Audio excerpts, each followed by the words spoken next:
Good afternoon, everybody. I think we're going to go ahead and get started. So, thank you, everybody, for joining us this afternoon as a part of TCAN's advocacy series this year focused on empowering neonatal teams in palliative care. So, my name is Christine Woodburn. I'm a third-year fellow at the Medical University of South Carolina, and it is my absolute pleasure to introduce our panelists today. So first, I'd like to introduce Conrad Williams, who is the Medical Director of Palliative Care here at the Medical University of South Carolina, as well as Nicole MacDiaz, who is the Grief and Bereavement Coordinator of Pediatric Palliative Care here at MUSC as well. And they will be speaking us today on grief and bereavement support in the NICU. So welcome and thank you so much. Yes, thank you for having us. And then if you want to go ahead and get registered for our next webinar, it will be November 17th at 2 p.m. Eastern Time, and we'll be on experiences building a palliative care program in a low resource setting, which would be wonderful. So there's a QR code to go ahead and register if you're interested.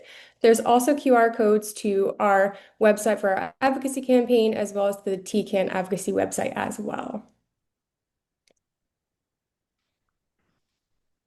All righty. Well, looking forward to the hour today to cover, a really important topic and an important need in the NICU. So looking to explore what it looks like to care in a bereaved setting for families and staff as well. I will say that for those of you who participated in I think the most recent two webinars, those were both also focused on end-of-life care in the NICU. So we are not going to get into so much the medical preparation for end-of-life and then also really the ins and outs of medical care symptom management at end-of-life. The two prior talks really helped to cover that. Our focus for the most part will be on, meeting the bereaved need in the moment, right around leading up to right at the time of death. And then also importantly, what does it look like to continue to care for families and staff after the death of a child in the NICU. So that's what we're planning to cover today. So thanks for joining. We do not have anything to disclose per usual in these types of talks. We will have some objectives here, really just in general having an open conversation around caring for families around the time of end of life in the NICU. We will certainly touch on supporting siblings and then a little bit on how to support staff as well. So I thought it'd be helpful to really kind of get a lay of the land for our program here at MUSC. I always appreciate hearing about other palliative care programs and then also specifically how they integrate in the perinatal population as well. So our team just celebrated its 10th anniversary recently here in Charleston, South Carolina. About 5 years ago, we opened up this beautiful hospital that you can see up at the top. That regularly has pretty stunning views of the sunset like this. And so it's a really beautiful space for our patients and families that we've been in for the past 5 years. Our team has also grown really significantly in that 10 years. So right now we have about a dozen or so people who are a part of our pediatric palliative care program. So based here in the Children's Hospital, certainly have physicians. We have a number of APPs. We have an open social work role that we're actively recruiting for. We have a dedicated chaplain role for our team. Nicole has served in our grief and bereavement coordinator role for a couple of years now. And then we're also really fortunate to have a number of volunteers that support our program across the system, but also spend a lot of time in the Children's Hospital. And that ranges from everything from a little bit of behind the scenes support for our program, but also a lot of direct patient care, both for patients and then for families as well. So everything from just kind of general companionship. We also do have, I think, at least one or two volunteers who are trained as death doulas, so sitting bedside, sitting vigil at end of life, which tends to be more of a need on the adult side than in the children's hospital, but that is a resource that we have access to. We also have some volunteers who are trained acupuncture, Reiki, massage therapists that offer our services to the patients we care for in the children's hospital, including in our say OB floor, but also our neonatal ICU as well. Our team is very inpatient focused at this time. So, we run an average daily census lately, the past year or so, in the 40s to 50s. I would say it's not uncommon for about 50% of that list to be in our NICU, I would say. So we're very heavily focused on the inpatient side. MUSC Children's Hospital is the largest hospital here in South Carolina for kids. It has the most comprehensive medical services for our children, so heart surgery program, highest level neonatal intensive care, trauma burn center, so a really comprehensive hospital here in South Carolina. So our families come from all over the state. For sure. And that includes one area that we are very active in, which is our Advanced Fetal Care Center. And so we are a close part of an interdisciplinary team down in our Advanced Fetal Care Center, where we spend a lot of time down there every week meeting families whose fetus has been diagnosed with some type of serious medical condition. So, for example, we meet all single ventricle cardiac diagnoses, certainly trisomy 13, 18 diagnoses. We're involved in pretty much all congenital diaphragmatic hernias, especially if they're on the moderate to severe side. So we have a really active presence in our Advanced Fetal Care Center. Our children's hospital and our neonatal ICU in particular has around about 90 beds or so. We're actually, I think, about to embark on expanding that even more, because it turns out our beautiful, relatively new children's hospital probably could have been a little bit bigger.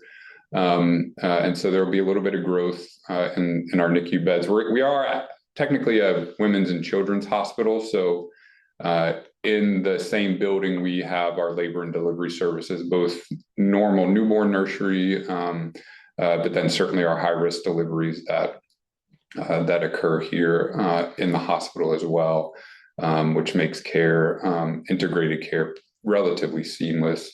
And as I mentioned, our families really come from all over the state of South Carolina. So, it's we'll kind of get to this when we talk about pre-death loss, but traveling a large distance is an added burden for many of our families during their stay in the neonatal ICU.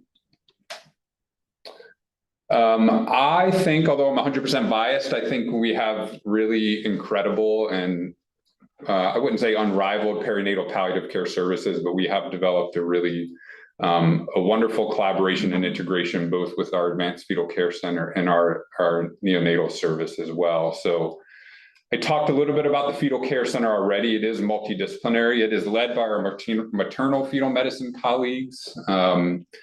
And the way that we integrate down there is that it's clinician-led, our consult. So I did mention that we have a pretty robust interdisciplinary team. We don't really have any of our IDT members fully integrated down in our fetal care center. However, if the clinicians anticipate a coming need or have one in the moment, then they will often reach out either to Nicole or our chaplain, Alex, or our social worker. We've had that role filled in the past to help support families. I mentioned already the typical diagnoses in which we're involved. We have a really robust and active heart surgery program here. And I think our fetal care center started about the same time as our program did. And in the course of the past 10 years or so, we've cared for around 1,500 families in our Advanced Fetal Care Center. So we've become so integrated with them that, we're seeing, usually at least 2, sometimes up to 5 patients in a given day. And so seeing a lot of families over the course of a week. We most typically meet them around the 20-week gestation age when, ultrasound screening, other screening comes back with some concerning findings, they generally get referred from a community clinician down to our team. So families generally have an idea that there's something going on concerning with their child, and then they meet a multidisciplinary team here to kind of talk through what that diagnosis might look like. And so our visits themselves, I'm happy to chat a little bit more about this if anybody has any questions, but we tend to meet the family all at once. So MFM is usually like neonatal representation or cardiology representation, and it seems to work generally quite well. And we will often see those families a couple of times before delivery. What we're helping with primarily is understanding of what all is going on with their child, and then also helping to initiate birth planning and supporting the family to be prepared for what might come once the delivery has happened. We also are really active on our labor and delivery floor here in the hospital. So we have close collaboration again with maternal fetal medicine. We often see consults in conjunction with our neonatal colleagues as well. It's around counseling and birth planning, continuing those conversations forward. The most common reasons for consults, certainly it's patients that we know from our fetal care center who came in either around the time of delivery or have come in unexpectedly. We generally are consulted all the time when somebody is admitted for threatened labor around the periviability stage. So that's when we'll often do a joint visit with the NICU around counseling and help supporting those families as we make birth plans and then communicating that to the team as well. We also do have a high number of in utero fetal demises and miscarriages and deaths that happen pretty precipitously and somewhat oftentimes unexpectedly. And so we do our best to be available and support those families as well when they experience that loss. So we spend plenty of time down on our fourth floor where the delivery space is. And then in our neonatal ICU, as I mentioned many times, that makes up about 50% of our consult list. And I feel like we have a really close collaboration with our neonatal service. Sometimes it's too close of a collaboration, but in general, it's a really positive connection that we have there. We don't really have any, with the exception of really one circumstance now, we don't have any, official trigger consults and diagnoses for our team. The one exception now being the small baby program that was recently initiated here in our ICU. So generally at 25 weeks gestation and under, regardless of the circumstances, we'll have a palliative care consult on admission. We typically see all of those babies if they're, pretty close to 26 weeks, they have a really robust birth weight, then, we may defer those consults at times, but generally we're seeing all of those babies and families and just, I like to call it kind of the warding off the evil spirits.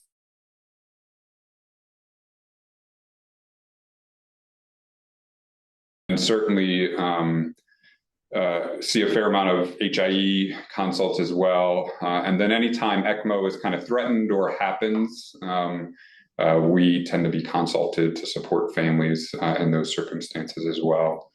I would say what has really helped our neonatal collaboration is, again, having met many of these families, either in our fetal care center or on our labor and delivery floor, because then we just talk to the team. They may already know that we're involved and just say, hey, we already know this family is okay if we continue to follow along now that the baby has been born. So that's what our perinatal palliative care services look like. I don't know, anything to add? I thought one piece that was important to mention that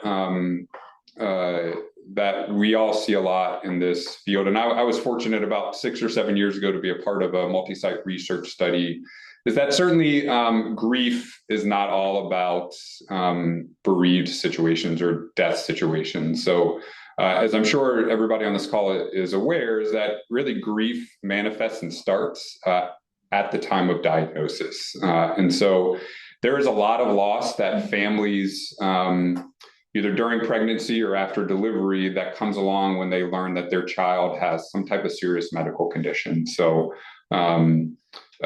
there's growing evidence to kind of that really defines what that loss feels like for families. And it's very wide ranging. So this idea of a healthy pregnancy, this idea of a healthy birth, a healthy child that's growing and developing typically, whenever a family finds out that they're expecting, that is often kind of the joy that gets filled in their minds for those things. And so to have a baby born super early or to learn about a heart defect can feel like a real threat and a real loss to what they had hoped for, kind of what they were expecting. We see this often, and I think in many ways it kind of underlies some of the struggles and stress that we see families go through, especially after their child is born, is losing their identity as a parent. So when your child is in the ICU, many families just feel like they're passive observers of their child's care. So they haven't had a chance to hold regularly, haven't had a chance to feed, haven't had a chance to do just really the basic cares that they had envisioned when they learned that they were expecting. And so there's a real loss of identity as a parent, and they're just kind of sitting there watching a nurse or somebody else kind of take care of their child, and they feel kind of helpless and powerless.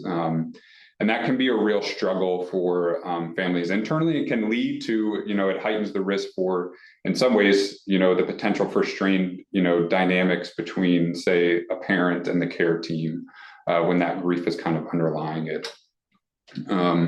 Certainly a sense of security, just having your world kind of flipped upside down, being in a hospital indefinitely is there. We know that many of our families can't afford to have a child in the ICU. And so there's implications from a work standpoint. Many people don't have access to leave. They only get paid if they're working. So there's significant loss that comes from a financial standpoint by being in the hospital, and that creates a lot of stress and strain to families as well. And then certainly impact on relationships. So this sense of isolation for a family here in the hospital, whether that's a partnered relationship, whether it's good friends, your support network, connection with, say, a home spiritual community or whatever it is that sustains you outside of the hospital. Many times families are removed from that support network. And that just adds to the stress and grief that many families identify when their child is hospitalized or diagnosed with a serious illness. So it just felt like it was important to acknowledge that loss and grief really begins oftentimes at diagnosis, and certainly can have implications if and when you do enter into an actual end of life situation. So I think from there, knowing some of these pieces and how families' worlds are turned upside down, there's often a piece that maybe isn't as supported, and that's other living children.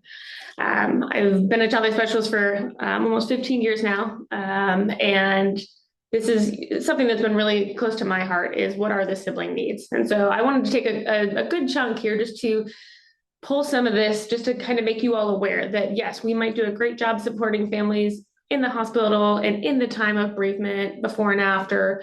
But there's a lot of pieces that go unaddressed and then left to the community or to other families, or until their family structure gets to a point where other professionals are needing to intervene. So in the NICU, approaching sibling support can be tricky, right? There's a lot of potential hazards in the way of, is it flu season and siblings aren't allowed in? And or what are the extenuating circumstances that your institutions are allowing at these times when death is imminent, is typically what I've experienced on a little bit of lax, rules and letting siblings come. Who is going to be the one to tell parents that it's okay to bring their other children to come and meet their child in the NICU before or after they die, right? Sometimes you can get siblings there before, and sometimes you can't. There have been a lot of situations where I've been in conversation with families of, we want to protect them, we want to shelter, we don't want them to see these things. And then it becomes, a little bit longer conversation of, can we prepare them? Is this something that they're asking? Did they know that they have a brother or sister, yet? And so doing an assessment of the family And who's doing that, right? Do you have child life specialists? Do you have March of Dimes specialists? Do you have social workers? Do you have other mental health professionals that are helping to ask and address some of these questions for you guys in the roles that you're in? Or is it going to be you as one of the providers offering to a family and saying, hey, I heard you have other children. An option is to bring them here, and we can find somebody to help prepare you or prepare them to bring them. Preparation is key and huge, and anybody can do preparation. And I always tell providers and families that if you don't have a child life specialist in your area, you can talk to parents ahead of time. And it can be something as simple as taking one picture of the infant if they are still alive and hooked up to vents and lines and everything, and kind of zoom in and go around the picture and just explain things in very kid-friendly terms, right? This is the tube that's in their mouth helping them breathe. These are the things that we're doing to keep your brother or sister alive, but those aren't working anymore. So finding the right words and helping parents understand that. Unique needs, developmentally, siblings can be an age range of every developmental level, right? You might have 5 siblings, and how are you going to prepare or offer family preparation to be able to support each of their unique needs? There also comes into, other learning factors. Can they read? Can they speak, the same language that we are? So those are important pieces, I think, to consider in making sure that you have the right resources, that if you can't do it adequately, how can you address and find the needs of your specific area to support siblings? It can be there are sibling journals and workshop handouts and books that can be placed in waiting room areas. So there's a lot of things that can be done that's not just held on to you as a provider. Community supports is a big one, right? March of Dimes is great. We have SIB shops out in the world. We've got grief groups. We've got grief camps. There's mental health professionals that work through different agencies that will offer and will be catered directly towards children.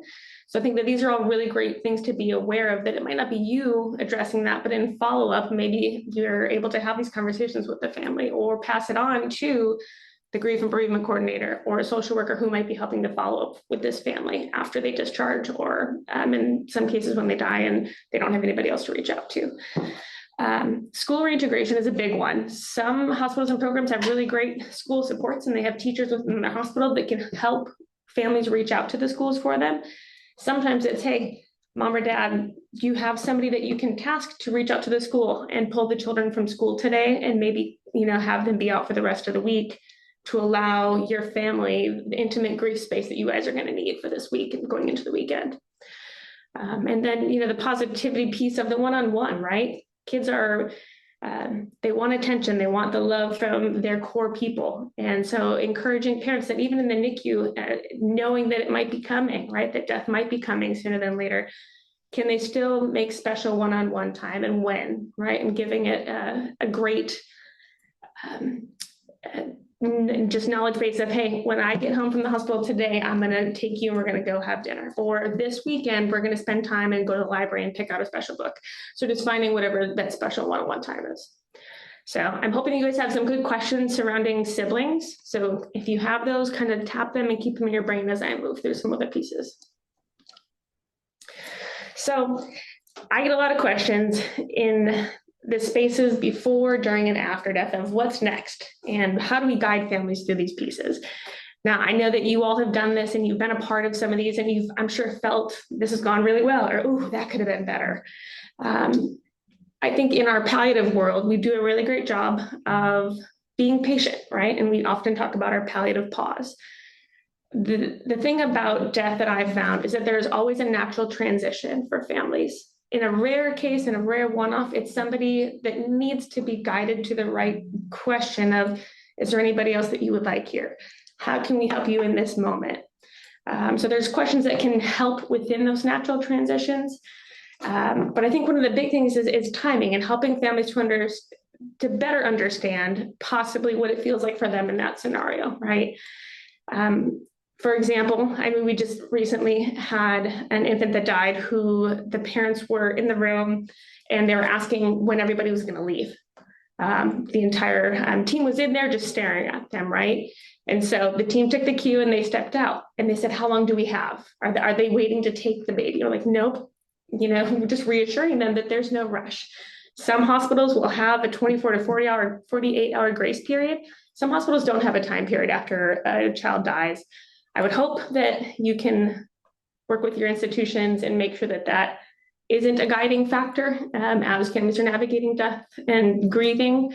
We don't have anything set at our facility, especially if there is a bed crunch. Our facility does a great job of making sure that that family has the space they need. So helping families understand that the timing is really what their hearts need. Some families stay 5 minutes, some families stay an entire day. I give them that range. I tell them that.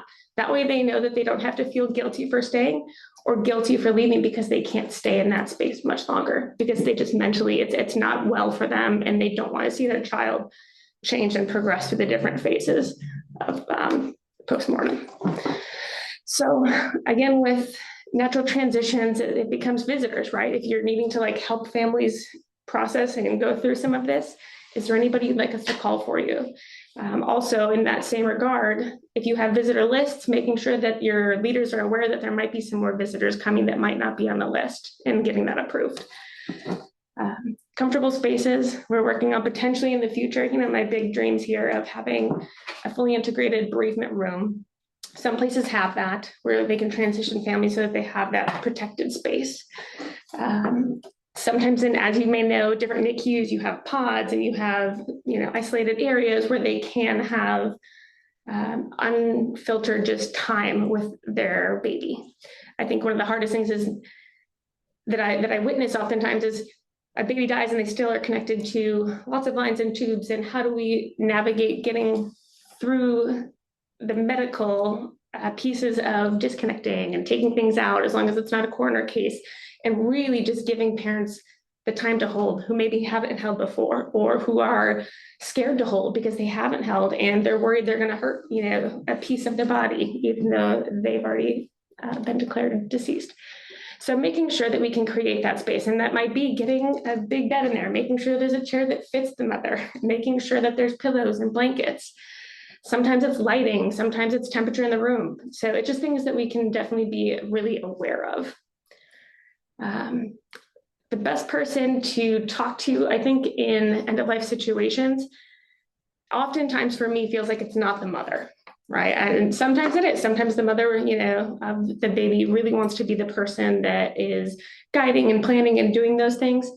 Oftentimes I try to sneak back and ask, is there somebody that I can help talk to about next steps for you?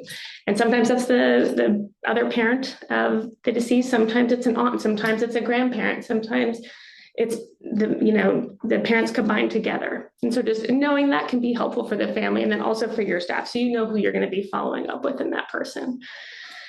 Within that realm, then I sometimes sit in that space for families and with them, and then I direct and guide them through the next steps of selecting a funeral home. Do they have questions about burial and cremation, which some people have never been to a funeral, some have never planned a cremation or been a part of family planning and some of those pieces. And as Conrad alluded to, we have a lot of families that travel from out of state. And so the big question is, how do we get our loved one 4 hours back home? We run into oftentimes helping families coordinate them transporting their own deceased child to save on the cost of what it would be to have a funeral home come and pick up their loved one. So there's some unique pieces, I think, that the bereavement coordinator helps families with before, during, and after a death in our hospital. So sometimes, it's a space that we hold on our palliative care team and or even the NICU teams of, I will tell families, when you're ready, please go ahead and entrust the care of your baby to your nurse, and then I will help coordinate to make sure that they get to the exact funeral home that you choose. So it's giving them the words and the reassurance that they need at that time. Yeah, I think here this idea of kind of comfortable spaces and connecting families with the child. I think it can be especially poignant in the NICU because many times these babies might be in an isolette, covered with a blanket, even right up until the time of, say, coming off a ventilator. And also, just like it's important to be concrete and specific in families when you're talking about, say, code status or goals of care, kind of medical interventions. It's also leading families through what this end of life process is going to look like for them potentially, and offering them options, or saying like, we are able to get a bed in the room. Would you like that? So that you could hold your child either right before extubation, or, for some time afterwards, after your child has died. So just asking some specific questions, because I think in my experience, there are some families who are either so overwhelmed with grief and emotion and they don't know to ask those kinds of things, or they just, even till the very end, they don't want to feel like they're putting out the nurse or the team and asking for some things and some bonding connection with the child. So, asking about, who you would want in the room. If we get we can get a bed in here and you can kind of lie with your child for the first time, asking about holding comfortably and those types of things can be helpful too. And so just thinking about the space. We have a fair amount of a really active kind of legacy making program as well, where we are able to do a number of different memory making activities: handprints, footprints, locks of hair, heartbeat recordings. Many times we'll offer those way before, end of life is even a reality, because I think that can help with that connection and bonding, especially for siblings.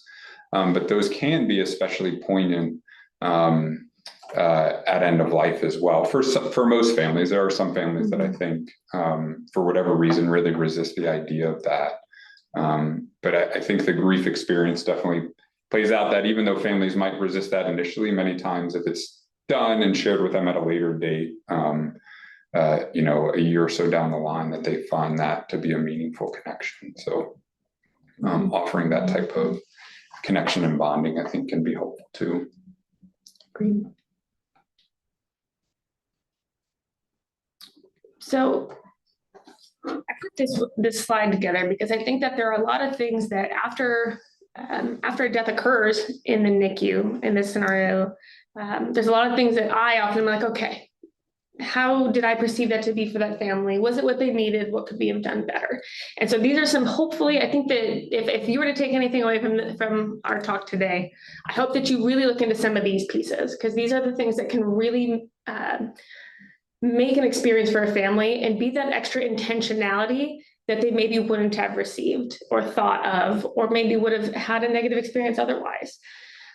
So after the death, we didn't let the siblings come and visit. So after, talking about the siblings, is how can we get siblings to visit before end of life and even after end of life? A lot of families will say, well, should I bring them?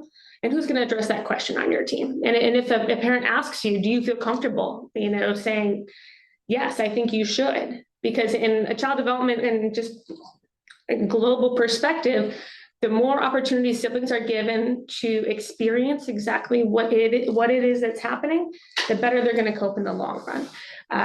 That's from 2 years old till adulthood, right? And so oftentimes if nurses and APPs and docs are asking me, I'm saying, has anybody asked if the siblings want to come? Well, the parents have reservations. Has anybody asked why? They don't want them to, well, I think that, this is something that we need to offer and let parents know that, yes, sibling presence, it can be a little bit hard. However, the research has proven that the more involved they are together as a family, the better coping everybody will have in the end. Now, that also goes, on the other hand, that I completely respect a parent's understanding of their children. And if that's not something that they are ready for, or that they don't want to bring their other children into, I completely respect that. And then I will do my best to support them with literature and follow-up and grief support after. So I just want to plug that piece. I think I've seen too, I'm sure you have as well, like it is that initial hesitance or reaction as a parent to protect your child, right? And so many of us initially, our surface reaction is like, no, it's probably best that they not come. And then I think just with a little bit of just discussion with the family, many parents in my experience are like, yes, like in some ways it's like, thank you for giving me permission, or kind of thinking about that, but also just saying that it's not, it's not going to harm your child. And so I think just some surface conversation about it oftentimes really opens up that space for that sibling to come and visit. And it certainly heightens the emotions in the room when a sibling is able to visit, but that's okay. And I think almost universally, the sibling that comes visit does better in the moment than we would ever have expected and thought. And that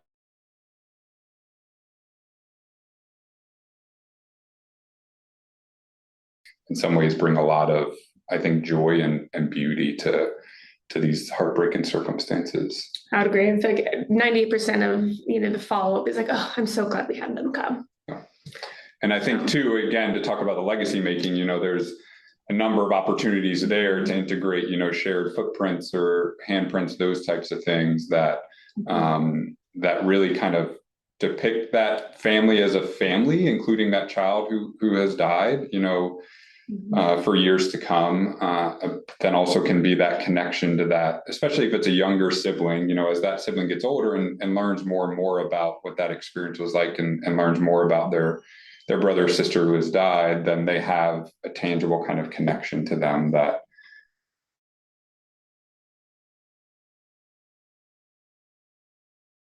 even supporting siblings who don't want to come in person, or family don't. You can have them write letters, you can have them FaceTime, you can do video messages back and forth. You can pick a book that you read to your patient who has died and then take that book home, and then they will forever know that book is a piece that's connected. Making sure that all family members have been addressed in their room, right? We can sometimes get pigeonholed to parents, and just acknowledging each person. And part of my routine is I thank them for being in this sacred space for the family. So just acknowledging them can be helpful. I don't know how many of your programs do some sort of bereavement tray or support of food and beverage at end of life. We have a great team here, and we can kind of cater it a little bit. Sometimes it's a set thing and they just send. So knowing families' preferences as well can be helpful on this, is all I'm going to say. So if there's a religious component, cultural component, if there's any dietary needs or awareness. I know in NICUs you're not often having food come to the bedside for safety reasons. However, what can you guys do to offer families? We encourage sips of water. My thing for families is you don't have to feel hungry or thirsty. My goal is that you would take a sip of water every hour, right? And so just make sure that you have water for them so that they don't have to ask and go find it, so they can stay in the room with their loved one. And it might be something as simple as crackers, some chips, some muffins, something that is very just easy to process. Lighting is also a big thing, right? I'm not sure what your lighting situations are, but there are lots of options for lighting typically in the room. And for example, I was in a bereavement and they just shut the lights off completely right after the patient had died. And I was like, I paused and I thought, okay, I don't want this to feel like we don't want the family to see what's happening. So I politely asked, can we please turn the lights back up so that they can see their child without tubes in? So I think that environmental factors are super important, like I mentioned before, and the timing of those can be unique to that as well. So reading the room is really important. Let the family be in it. Right after the death, I think the best thing we can do is just step back. Just step back, and that natural transition will occur for each of your pieces, asking about autopsy, asking about genetics, asking about funeral homes. Do we want to pull the tubes and the lines in? Those will come naturally. Do you want to bathe? All of those questions will come up, but giving some time where there's nobody surrounding them at that end of life moment, I think is the key. If you take anything with me, just step back, right? I think that, oftentimes I get rushed, like, do you want me to go and pronounce? It's like, just give them a few more minutes, because it's not going to change the outcome. Yeah, I think this was talked about in a prior conversation, but this idea of declaring death. So whether you have monitors or not, sometimes there's this rush and an urge to go in as soon as you think the heart has stopped and they have died. And really, it's just about reading the room for me. So there are some families who immediately just kind of know it and sense it, and then that leads to anxiety and they really want to know. So in that situation, yes, we're kind of going right in there and listening and telling them that their child has died. In other situations, they might have noticed it or experienced it or felt it, and yet there still is a lot of peace and beauty in those moments. And so it doesn't feel like you need to rush in to pronounce. And there's no, I think it's pretty universal, certainly in South Carolina, there's no kind of rule that means that as soon as you suspect death has happened, you have to immediately go in there and listen and pronounce. Certainly you want to do it in a reasonable time. But it's really just about reading the room when it comes to both pronouncing, but then also whether to be in the room or not. I don't really have any perfect guidance for you other than kind of going with your gut and kind of reading the vibes in the room. If you are especially worried about symptom management, then having a conversation with the nurse who's usually in the room the most, or trying to maintain some light of sight that's relatively unobtrusive, where you can still have eyes on the baby to get an assessment of, dyspnea or other, agitation or pain. I think that, so kind of going down the list a little further, we are graciously lucky to have a few music therapists at our location. And so oftentimes we will tap them in if they've been working in with the family, or if we think that, knowing the family, that would be something helpful to have some acoustic kind of live music playing just in the room, if it's a planned knowing, or even after, for family comfort. Oftentimes too, just in your birth care planning process, if we know that it's happening, death is coming, I will tell families to curate an end-of-life playlist, songs that are meaningful for them and that would bring joy, that they would want their child to hear, that bring them joy, love, and other emotions that they want them to have. So music can be a great, powerful tool. Again, going back to the permissions, giving parents the permission to say yes or no to things, and that it's okay to touch them now. It's okay to hold their hand. It's okay to rub their head, all the things that they were told that they couldn't do because of maybe being too early or too sick or wasn't handling touch well. So giving families permission that you can do all these things, especially in the event of an extubation in arms, right? And just making sure that they know. Some families don't want to hold during those moments, and then letting them know it's okay to have the windows open and you can put your hands in and touch and talk and sing. You can share videos, you can FaceTime. So letting families know what they can do at end of life helps give them a little bit of encouragement, I think.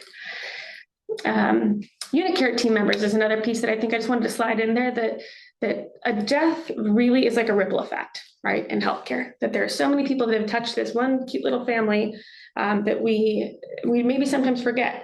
So knowing our unit secretaries, our EVS and environmental crew, our cleaning crews, our food service staff, our security, like anybody that might have had a point of contact. I've been asked months later, hey, I haven't seen this family in a while. Do you know what's happened to them? And then at that point, I'll have to, have that, kind of awkward, moment of, yeah, I'd love to tell you about that, and pull them aside and let them know that that family won't be coming back because their child died. So just making sure that you have somebody on your team and leadership that can help to follow up on the greater whole of that. And consulting teams as well, yes, to, nurse yes. surgery or other teams that might have been involved that, sometimes it can be helpful to kind of, I appreciate my surgical colleagues, but sometimes they can be a little bit oblivious to their surroundings at time, I would say. And so, whether it's a sign on the door or something like that, or if you haven't already communicated an end of life situation, can be helpful to just kind of relay that message, even to, environmental services. And so, yeah, update, just kind of communicating that you're at end of life. What does that look like on your unit, both within it and beyond? And then the last two on there is when the family actually leaves your unit. They're leaving behind the biggest part of their heart. So who's going to help get them to their next destination? And that's making sure that they're not having to pay for parking on their way out, that they can get to their car without dropping things. It's getting them a cart. It's making sure that they can get their stuff in their grief to the vehicle to get them home safely. So I'm just making sure that there's somebody tasked on your team to do those things, or to just be thinking of those things as you're building your program and making sure that we're attentive to their needs. And I think too, I think this is the last slide, and we can open a conversation, and maybe this will come up, but what to do afterwards. So if you're fortunate enough to have a bereavement coordinator or bereavement service in the hospital, then many times they will take over communicating with families, and then also connecting with the primary team still, either for general updates or for autopsy results. But if you don't have a bereavement program, then I do think it would be important to think about internally as a unit, what are some of the ways that you can meaningfully connect with families, even if it's a card at a nurse's station for people to fill out in the mail. Is there one person who's able to make email or phone contact with a family and follow up, just as a connection? I know pretty much all families find it meaningful to hear from the hospital after their child has died. And those who don't will certainly tell you, or not answer the call, but that can be helpful as well. Yeah, our bereavement program, we follow families for a year plus, depending on the need as well. We send out bereavement cards, initial 3, 6, 9, and 12 months, in addition to doing a service of remembrance yearly, hoping to add a few more types of supports in the realm of support groups and interfaith services. And so there's some kind of growth happening in our world, but that's kind of the gist of my follow with families. And it's done through phone, text, email, whatever a family needs to make sure they have that grief support. That's all I got for you today. And I think the last thing I just need to make sure, this is a Wisconsin-based, webinar is Go Pack Go. So I just needed to make sure I do that in there as we transition to some questions that Christine will open up. Yes, thank you guys so much. So we're going to go ahead and open up for questions. We'll start with the questions that were entered into the webinar chat. So the first question is, most of the siblings in my cases recently have been 1 to 3 years older than the infant. Are there specific phrases or guidance that you would give a family for kids in that age range? Great question. 1 to 3 is honestly my favorite age for siblings in the NICU. I think it's something as simple as, do you want to meet your brother or sister? Right. And then so encouraging families like, hey, let's go ahead and let's figure out if photos feel right, or if it's allowing the living sibling to hold the deceased sibling, and understand that each family is going to have a cultural and a religious kind of entryway into how they're going to explain death moving forward to this child, right? So you can ask them ahead of time, like, do you have a religion or a faith base? Are you going to be using any heaven or angel talk? Is that something that you feel comfortable to use as the wording for preparing your children to be here? That baby's not coming home with us, but we can meet them in the hospital, and then the baby will stay here when we go home. So keeping it very simple, very direct. Nothing too magical thinking, nothing along the lines of, oh, the eyes are closed, the baby's sleeping. Using the words, your brother or sister died, and they're very excited to still meet you. So some of those kind of pieces. So just very concrete from 1 to 3.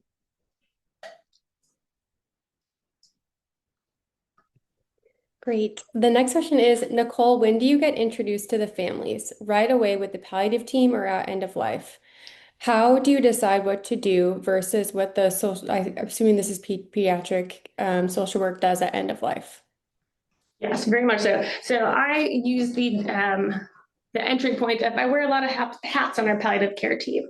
I'll tell them what some of those hats are. If I think, if we are assessing this family to be needing end of life services or grief components, and explaining just kind of what Conrad said, that grief starts at a diagnosis. And sometimes families weren't able to have a baby shower, or weren't able to celebrate in the way that they wanted, or are grieving be able to have these moments at home.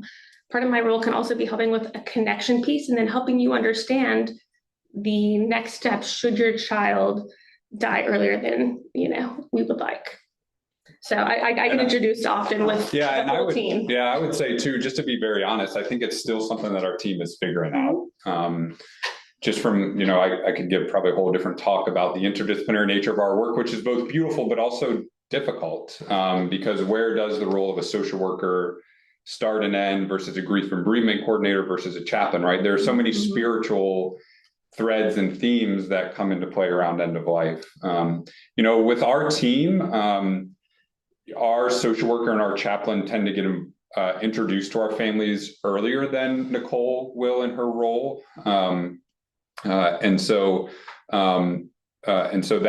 that is definitely the case. And then it kind of depends, sometimes that social worker, that chaplain, or maybe even the clinician has developed such a close relationship with the family that they're always the primary person supporting them.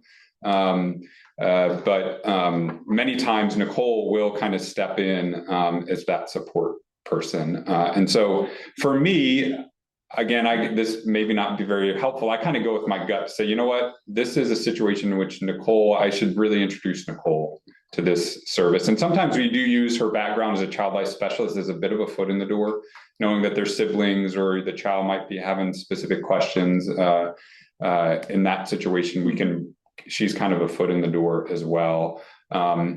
But there are also plenty of times where we just introduce her as our grief and bereavement coordinator, and the situation is right, and it's not like a scary kind of introduction because our team has developed a really close relationship and rapport with that family already.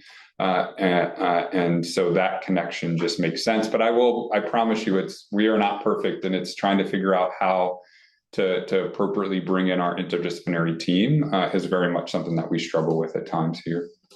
I agree. And I think the wording can be hard sometimes too, right? Like if you're not ready to have the death conversation with your patient and family, I have a support person on our team who I think might be helpful as you guys navigate the healthcare journey and what that might look like for your son or daughter. And so introducing myself before the child dies is always my recommendation. The sooner I can get in to meet a family, the better. I'm happy to change and just let them know, hey, this is the hat I'm wearing today. I'd love to just kind of dive in and talk about some things that, might be surrounding grief and just really dig into that. And like today, I'm just here for a parent support and check-in, right? So for me, it might be just a little bit of hat switching, but always being direct with the family and letting them know my intention. And the sooner I can get involved, the better. And then that way in the end, they've had this rapport and they know what I can do and how I can help them. And then they trust me a little bit more, which is the ultimate goal. Great. The next question is one that I struggle with too, so this is a great question. It never feels like the right time to ask about autopsy or funeral home after an infant has died, but we want to make sure that documentation is completed before they leave. How do you broach that topic? Yeah, I think from an autopsy standpoint, I get this probably almost every time I'm helping to care for a family at end of life. The team comes to me and they're almost very hopeful that I'll be the one to ask, which I'm happy to do for sure, because I certainly have brought that question up.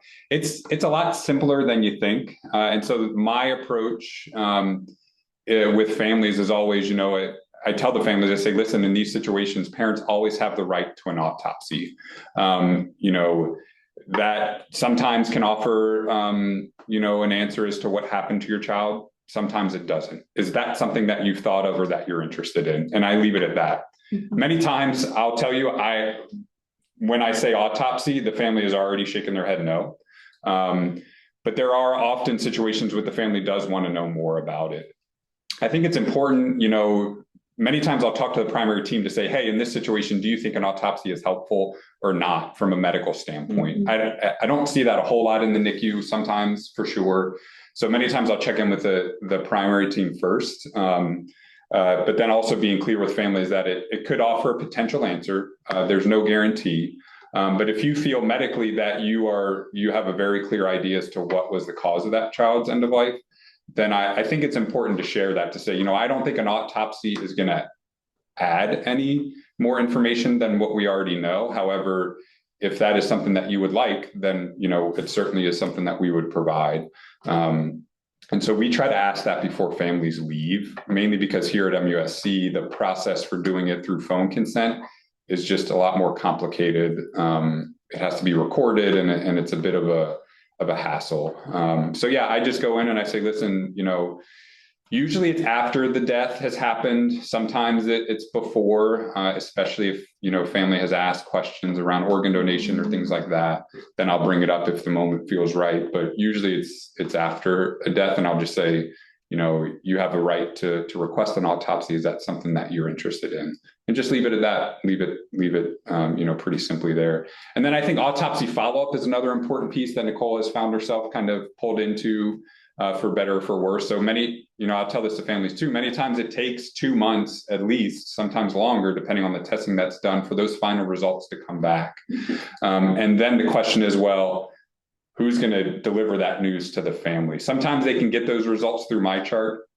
And so we will often reach out to them, the primary team, usually the attending on for that day, and say, hey, the results are back. Is this something that you feel comfortable sharing with the family? We can set up a phone call. We can set up a meeting to talk through the results of an autopsy with the family. A lot of times the family just, it confirmed that, your child had, I don't know, sepsis, or, was just really premature, and their body just couldn't overcome all the things that they were facing. And so many times you can kind of just deliver that over the phone or through email, but it's important to know kind of what your autopsy result follow-up process is going to be. And I think there's also a natural transition to that, after the death occurs, really tapping into your bedside nurse and just saying, hey, when you start to see them moving around a little bit around the room, let me know. And I'd be happy to go back in and just let them know the next steps from here. And that is, hey, do you guys have any questions about where we go from here? And they might say yes or no, and that might open the door for them, right? So if you open up that avenue of conversation, then that often happens in that end. It's usually in transition, I think, towards the end of their grieving, where it's like, what else do I need to do to get out of here? Yeah. Right. And so then if a family does or doesn't have a funeral home for our facility, we don't hold families until they have that. Some people have to know before a family discharges. In our institution, we do not. I follow up with families within 24 to 48 hours to make sure that if they have questions about funeral homes, then we can walk them through that, but that there isn't a rush. The families can take their time to decide that. One of the things, when I'm going to say grandparent, but an extended family is involved, I might say, or they might ask, what can I do to be helpful? And that's often a task I'll assign to a grandparent or extended family member is like, if y'all have a connection with a funeral home and the family, because many times families do, then that could be a helpful thing for you to do for the parents is, help them with that process. But it's also, something we'll share with families is like, next step, because many times families are like, well, what is next? Well, next step is over the next few days, deciding on a funeral home. Would you like us to, can we tell you a little bit more about that right now, or we can connect in a few days and follow up and get that figured out. But here in Charleston, we have families have, definitely some time to come to a decision from a funeral home standpoint. All right, we're going to transition to the pre-submitted questions. And Nicole and Conrad, if you wouldn't mind advancing to the last slide while we do that, that would be wonderful. So the next question, which was submitted ahead of time, is, can you comment on supporting parent-baby bonding through the end of life? Yeah, I think that we touched a little bit about that. I think that reassuring parents that they can take as much time as they need at the end of life, that they can participate in kangaroo care, that they can hold skin to skin, that they can bathe them if they would like to help the nurse do that, if they have outfits that they could have somebody bring in if they don't have them there, if there are special blankets that they would want them swaddled and wrapped in. I've had some families that want to be a part of postmortem care and they want to help swaddle and put in the body bag to be transferred to the morgue. And I've even had families that have requested to follow the baby to the morgue. And so it's just navigating what every family needs and making sure that we're offering what's appropriate and then letting them.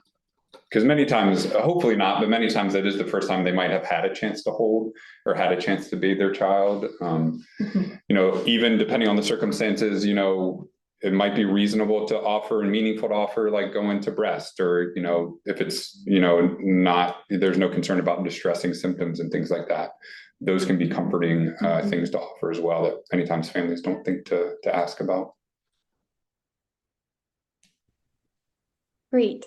Do you have a just-in-time support program for staff within a short time after a patient loss? And if so, how does it work? We have a couple options for staff. One of them is we have a pretty robust peer support program that we can call upon during day shift. And eventually, hopefully night shift support can be there, even as bulk as it is now. There is a few options within our music therapy realm and our arts and healing teams that offer some specific staff supports, in addition to our chaplains as well. Our staff chaplains do a really great job of 24 hours being able to come and provide support to staff and persons at bedside, in addition to eventually creation of what we would call a code lavender and making sure that we have some items and things necessary to help staff in the de-escalation and in their own coping and lateral potential, parallel grief.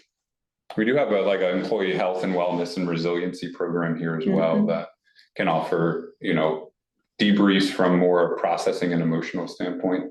And I would add that we're fortunate our ethics program, I think, can be very helpful, especially when a child is still alive. Because many times the journey to end of life can be pretty, up and down and roller coaster like for staff from a moral distress standpoint. And so our ethics team is also helpful to just be a sounding board for staff as well. I agree.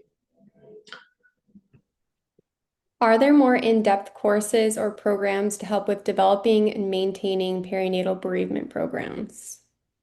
I think the big one that comes to my mind is one of the certifications I have, and that's through ADEC, ADEC, and that's the Association for Death Education and Counseling. And so there's a lot of courses and pieces through that that really educate on bereavement, the grief and bereavement coordinator role, unique ways to support families, and they often offer webinars as well and things of that nature. They have really great conferences.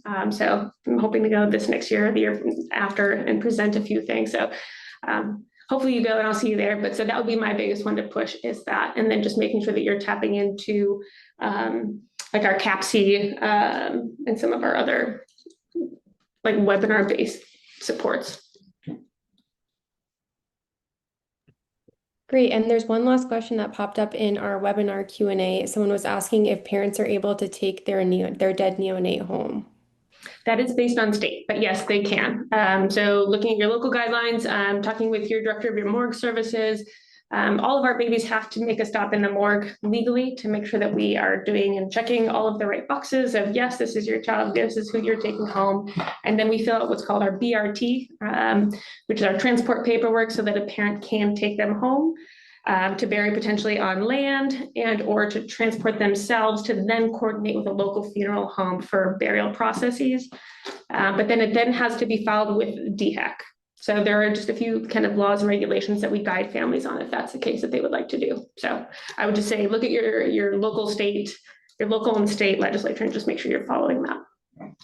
Many times those are religious driven, I would say, not exclusively, but many times. And so that's an important thing to keep in mind, especially as you're preparing for that.